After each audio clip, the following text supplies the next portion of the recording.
Merci. Euh, je n'ai pas préparé un discours parce qu'en fait, j'ai envie de parler avec mon cœur. Et j'aimerais qu'on se sente à l'aise, hein, parce qu'on est un peu confiné. Toi, la guerre, on est en famille, on est entre nous. Ça va? Je disais que je voulais vraiment parler avec mon cœur. Ça fait 6 ans que moi, je suis dans ce pays, que je suis rentré à Kinshasa. Et la première chose à faire, la première action que moi, j'ai pu mettre en place, c'était effectivement un cadre qui permet d'encadrer des jeunes. Pourquoi? C'est venu d'un constat. Je suis moi-même père. J'ai des enfants qui sont jeunes. J'ai mon épouse qui est là. Hein. Elle est très belle. On a des grands enfants. Notre fille est née à 32 ans et notre cadette a 26 ans. On a 5 enfants.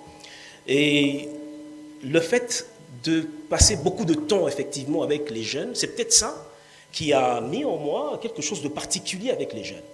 Ça fait 6 ans que je traîne avec beaucoup de jeunes qui sont là, et certains d'ailleurs avaient encore des cheveux. Aujourd'hui, ils n'en ont plus. Hein? Je me souviens qu'il y avait encore beaucoup de cheveux, il y en a qui n'en ont plus. Tout ça est parti d'un constat. Le constat, c'est lequel? C'est que 70% de nos populations sont des jeunes. Et généralement, je me souviens à l'époque, lorsqu'on était encore très activistes politiques et tout ça, mais c'était aussi toujours ces mêmes jeunes qu'on mettait en avant. Parfois, lorsqu'il y avait des dégâts, c'est eux d'abord qui subissaient les dégâts. Ça, c'est une chose. La deuxième chose, c'est que j'ai constaté le niveau de chômage, le niveau de précarité à différents niveaux avec les jeunes. Vous êtes en face des gens qui ont du potentiel. Vous êtes en face d'un gars, une jeune femme intelligente, avec du potentiel, mais qui n'avance pas parce que, effectivement, elle n'a pas d'opportunité, il n'y a pas un cadre. J'ai commencé à chercher, mais quelle est la politique, en fait, dans notre pays en rapport avec l'accompagnement des jeunes? J'ai eu des grosses difficultés à voir le modèle. Ce n'est pas modélisé comme ailleurs. Dans le cadre de mon travail, je suis mandataire public, je suis DGA de l'ANSER. Il m'est arrivé donc d'aller habiter les villages. J'ai été nommé d'abord coordonnateur dans le Grand Kassai, donc j'ai passé 3 ans là-bas. Et passer 3 ans là-bas, ça m'a permis de circuler sur l'ensemble de la République, mais en passant beaucoup de temps dans des villages. Et dans ces villages-là, c'est effectivement là aussi que vous trouvez plus de 60% de nos jeunes, avec beaucoup de potentialité, mais il y a des endroits où vous avez l'impression que c'est des zones en fait qui sont oubliées. Et j'ai eu l'opportunité d'être dans ces zones, dans des villages, où j'ai vu les potentiels naturels, les ressources que nous avons, où j'ai vu plein de jeunes qui vous parlent un bon français, mais ce n'est pas tellement un indicateur, bien qu'ils sont là-bas, mais des jeunes qui ont vraiment des grandes capacités. Et on a mis en place, effectivement, on a activé MOGES dans toutes ces provinces. Partout où j'ai passé, j'avais cette occasion d'installer un noyau de MOGES. Et on commençait en fait à former. On a commencé par former. On forme des jeunes sur toutes les questions, les process de pouvoir créer une entreprise. Comment faire l'étude d'un marché. Comment faire un business plan. Comment rechercher des financements, comment avoir des opportunités. Et au jour d'aujourd'hui, les vidéos qui vont passer vont vous donner en tout cas un aperçu des différents chiffres que nous avons atteints. Je voudrais exprimer mes salutations respectueuses à son Excellence Madame la Ministre. Merci de répondre à cette invitation. J'exprime aussi mes respectueuses salutations à mes collègues mandataires publics qui sont présents, le DG FPI, le DG FSPEJ, le DG FOGEC, qui a le DG ARCA qui pourrait nous rejoindre. Alors, qu'est-ce qui justifie en fait l'idée de pouvoir organiser cet événement? Pendant 6 ans, nous étions très avancés dans beaucoup de choses. Mais il y a eu un goulot d'étranglement. Le financement. Généralement, les jeunes se retournent vers les banques. Mais lorsque les banques vous parlent des taux d'intérêt, il faut des hypothèques pour pouvoir présenter la caution, ce n'est pas accessible par rapport aux jeunes.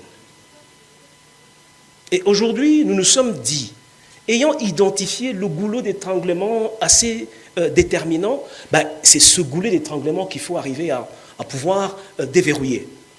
Nous saluons vivement les travaux qui se sont réalisés autour de la table ronde convoquée par le président de la République. Il y a eu de très bonnes résolutions, Et nous saluons, je pense que Madame la ministre reviendra sur le projet Village des opportunités, mais les résolutions qui sont sorties de la table ronde, c'était des très bonnes résolutions. Nous, en fait, nous sommes finalement dans une démarche où il faut agir, et agir tout de suite, à très court terme. Nous nous sommes dit, dans un très bref délai, nous allons réussir à mobiliser 3 millions de dollars.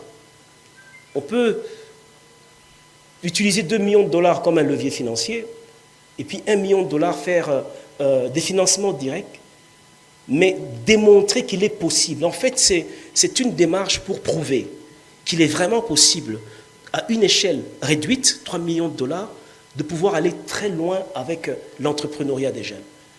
Nous nous sommes donné des targets, nous nous sommes fixés des stratégies, nous nous sommes consolidés en termes de détermination. Et finalement, dans les réflexions, on s'est dit, ici c'est le goulot d'étranglement, on a identifié un outil qui est sous tutelle de son Excellence, la ministre de la Jeunesse, l'outil de l'État, c'est un établissement public, le FSPEJ. On a identifié l'outil. On sait que le chef de l'État a créé le FOGEC. Le FOGEC, c'est pour les garanties. C'est un outil qui va aider à pouvoir mettre en place des garanties qui permettent effectivement de pouvoir amener du financement aux jeunes. Mais cet outil, en fait, c'est un outil de l'État. Les gens ne connaissent pas, FSPEJ, c'est un outil qui est sous tutelle de la ministre de la Jeunesse. Le fonds spécial pour la promotion, l'entrepreneuriat et l'emploi des jeunes. Tout ce qu'il faut faire, en fait, c'est donner de l'argent à cet outil. Avec tout ce que l'outil contient en termes opérationnels, mettre en place des programmes, l'accompagnement des incubateurs comme MOGES et d'autres comme FOGEC, et faire des modèles qui peuvent permettre à ce qu'on puisse atteindre des vrais résultats. Alors, cet après-midi, c'est un cri d'alarme, évidemment, qu'on est en train de lancer, mais c'est aussi une invitation de cœur que nous faisons à toute personne physique ou morale qui peut se rallier à ce combat, que ce soit à titre privé ou à titre institutionnel, qui peut se rallier à ce combat. Je dis aux jeunes, je vais m'arrêter là, depuis plusieurs années, nous, on nous avait arnaqués, en nous disant, écoutez, vous les jeunes, vous êtes l'avenir. Non, nous on dit aux jeunes, c'est aujourd'hui, vous êtes le présent. Chaque fois qu'on vous dit que vous êtes l'avenir, vous projetez dans l'avenir. Entre-temps, nous, les vieux, on fait de bêtises, et puis après, l'avenir devient finalement sombre. Il faut changer ce narratif. C'est tout de suite. Tout le potentiel que nous, on a identifié dans les jeunes, tous ceux qui sont capables de faire aujourd'hui. Regardez la ministre de la Jeunesse. Elle est jeune. Tout ce que vous êtes capable de faire aujourd'hui, il faut le faire aujourd'hui. Il faut exiger que cela soit fait aujourd'hui. Et des structures comme nous, nous sommes là vraiment pour pouvoir accompagner cela. Pourquoi Anser? Anser a une politique spéciale en matière d'entrepreneuriat des jeunes. On encourage les jeunes à créer des entreprises dans les secteurs de l'énergie. Il n'y en a pas beaucoup. La plupart de nos marchés sont donnés aux étrangers.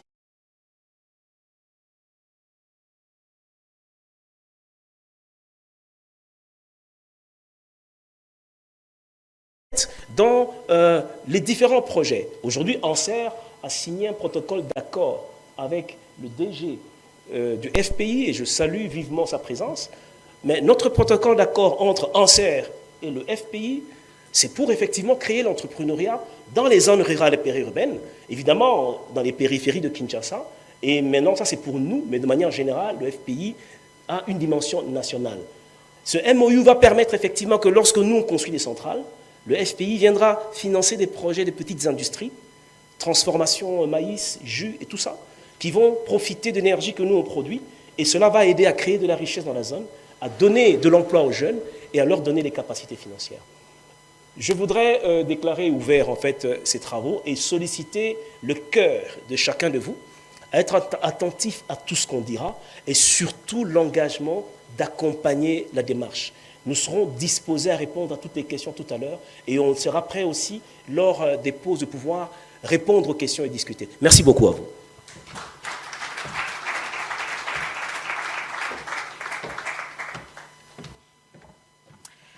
Je pense quand même qu'après un si bon discours, les acclamations n'ont pas été assez à la hauteur de ce monsieur.